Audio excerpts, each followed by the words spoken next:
Hi friends, welcome back to my channel. எல்லாருக்கும் வணக்கம். இன்றைக்கி என்ன ரெசிபி பார்க்க போகிறோன்னா, ஸ்வீட் பொட்டேட்டோ சக்கரவள்ளி கிழங்கு அதில் செஞ்ச பேன் கேக்கு தான் பார்க்க போகிறோம். ரொம்ப சூப்பராக இருக்கும். எப்பயும் நம்ம வேக வச்சு தான் சாப்பிடுவோம் இந்த கிழங்கை. இந்த மாதிரி ஒரு முறை செஞ்சு பாருங்கள், எல்லோரும் விரும்பி சாப்பிடுவாங்க. இந்த கிழங்கு ரொம்ப ஆரோக்கியமான கிழங்கு, சாப்பிட்றதுக்கும் சுவையாக இருக்கும், இனிப்பு சுவையோடு இருக்கும். இப்போ இதை எப்படி செய்யலான்னு வீடியோக்குள்ளே போய் பார்க்கலாம். 2 கிழங்கு எடுத்திருக்கேன் இன்றைக்கி, சக்கரவள்ளி கிழங்கு. இந்த சைஸுக்கு எடுத்துக்கோங்க. தண்ணி ஊற்றி கொஞ்ச நேரம் ஊற வச்சிட்டிங்கன்னா மேலே இருக்க மண்ணெல்லாம் ஈஸியாக வந்துடும். தேய்ச்சி கழுவி எடுத்து வச்சுக்கோங்க. இப்போ இதை 2 கட் பண்ணி எடுத்துக்கிறலாம். நீங்கள் வேக வச்சுட்டு அதுக்கப்புறமா தோலையெல்லாம் எடுத்துடலாம். இல்லாட்டி நம்ம முதல்லையே தோலையும் எடுத்துகிட்டு வேக வைக்கலாம். உங்களுக்கு விருப்பமானதை நீங்கள் செஞ்சுக்கிறலாம். இப்போ இதை எல்லாம் கட் பண்ணி வச்சுட்டேன். இதை ஒரு பாத்திரத்தில் போட்டுக்கோங்க. போட்டுட்டு தேவையான அளவு தண்ணி ஊற்றிக்கோங்க. மறுபடியும் ஒரு தாட்டி நல்லா அலசிடுங்க. அலசிட்டு இந்த மேல் தோலை ஒரு கத்தி வச்சு எல்லாத்தையும் சீவி எடுத்துக்கிறேன். மேல் தோலை இப்படி கத்தியை வச்சு எடுக்கிறனால மண் ஒட்டிகிட்டு இருந்தாலும் சேர்ந்து வந்துடும். வேக வைக்கும் போது மண் உள்ளே சேராது. இப்போ எல்லாத்தையும் தோலெல்லாம் எடுத்துட்டேன். இதில் மறுபடியும் தண்ணி ஊற்றி 2 உப்பு கல் போட்டு ஸ்டவ் ஆன் பண்ணி வச்சு வேக வச்சு எடுத்துக்கிறேன். மூடி போட்டு வேக வைங்க. நல்லா வேகட்டும், நல்லா குழைவாக வேகணும். பாருங்கள், நல்லா கொதிக்குது தண்ணி. ஒரு 5 நிமிஷம் கழித்து பார்க்கலாம். இப்போ நல்லா வெந்திருக்கு. நம்ம சிம்மிலே வச்சு வேக வைக்கணும், அப்போ தான் வேகும் சீக்கிரமாக. இல்லாட்டி தண்ணி சுண்டி போகும், ஆனால் கிழங்கு சீக்கிரம் வேகாது. அதனால் சிம்மிலே வச்சு வேக வச்சு எடுங்க. இப்போ கிழங்குல இருக்க தண்ணியெல்லாம் வடிகட்டி எடுத்து வச்சுட்டேன். ஒரு ஃபோர்க்கை வச்சு இந்த மாதிரி அமுக்கி விடுங்க. உங்கள்கிட்ட ஃபோர்க்கு இல்லாட்டினா இந்த மாதிரி மேஷ் பண்ணுறது எதனா இருந்துச்சுன்னா சுட சுட இருக்கும் போதே நல்லா பிசைஞ்சு எடுத்துக்கோங்க. அப்போ தான் கட்டி இல்லாமல் உங்களுக்கு உருண்டை பிடிக்கிறதுக்கு வரும். இப்போ எல்லாம் கட்டி இல்லாமல் நல்லா பிசைஞ்சு எடுத்துக்கிட்டேன். இதை எடுத்துக்கலாம். இது சீசன் டைமில் அடிக்கடி செஞ்சு கொடுங்க, உடம்புக்கு ரொம்ப நல்லது. இந்த மாதிரி சாப்பிடும் போது நம்மளுக்கு கிழங்குல செஞ்சது மாதிரியே இருக்காது. இப்போ இந்த மாதிரி குழிக்கரண்டி எடுத்துக்காங்க. ஒரு குழிக்கரண்டி அளவுக்கு மாவு சேர்த்துருக்கேன், கார்ன்ஃப்ளவர் மாவு.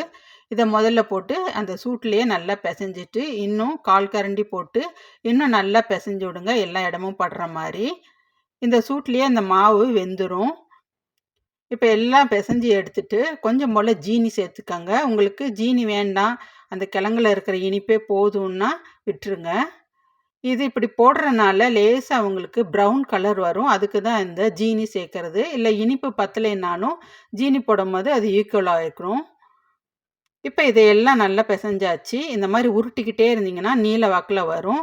இந்த மாதிரி ஒரு தட்டு எடுத்து நான் உருட்டுற மாதிரி உருட்டி எடுத்துக்கோங்க. இதை நம்ம கட் பண்ண போகிறோம் உருண்டை பிடிக்கிறதுக்காக. இந்த மாதிரி நீல வாக்கில் உருட்டிக்கிட்டே இருந்தீங்கன்னா நல்லா நீளமாக வந்துடும். இந்த மாதிரி வந்துட்டா நீங்கள் மாவு போட்டிருக்கிறது பிசைஞ்சது எல்லாம் கரெக்டுன்னு அர்த்தம். இப்போ இதை ரவுண்டாக கட் பண்ணி எடுத்துக்கோங்க. உங்களுக்கு எந்த ஷேப் வேணுமோ அந்த அளவுக்கு நீங்கள் கட் பண்ணிவிட்டு எடுத்துக்கிறலாம். இப்போ ஒன்றை எடுத்து கையில் உருட்டிக்கங்க. லேசாக தேங்காய் எண்ணெய் இருந்தால் கூட நீங்கள் தேய்ச்சிட்டு உருட்டலாம். உருட்டிட்டு இந்த ஷேப்பில் நான் உருட்டிக்கிறேன். ரொம்ப மொத்தமாக இல்லாமல் பார்த்துக்கோங்க. எல்லாத்தையும் இதே மாதிரி உருட்டி எடுத்துக்கிறேன். உருட்டிட்டு இதை தவாவில் போட்டு எடுக்கணும். அவ்வளோதாங்க, ரொம்ப சுலபமான வேலை இது. ரொம்ப டேஸ்ட்டாக இருக்கும். இதை அடிக்கடி கேட்பாங்க உங்கள் வீட்டில். அவ்வளோதான், எல்லாத்தையும் உருட்டியாச்சு. இப்போ இதை ஸ்டவ் ஆன் பண்ணி கடாய் அடுப்பில் வச்சுட்டு லேசாக எண்ணெய் ஊற்றிக்கோங்க. எண்ணெய் ஊற்றிட்டு ஒவ்வொன்றா இதில் வச்சு திருப்பி திருப்பி எடுத்து வேக வச்சு எடுத்துட்டிங்கன்னா அவ்வளோதான். ஆல்ரெடி எல்லா பொருட்களும் வெந்தது தான். சிம்மிலே வச்சு எடுத்திங்கன்னா லைட்டாக ப்ரௌன் கலர் வரும்.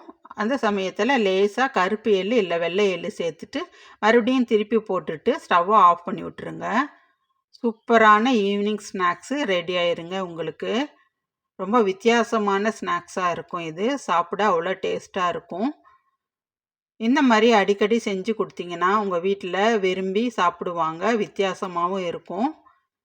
இதை மற்றவங்களுக்கும் நீங்கள் ஷேர் பண்ணலாம். இப்போ லேசாக கருப்பு எள்ளு சேர்த்துருக்கேன்.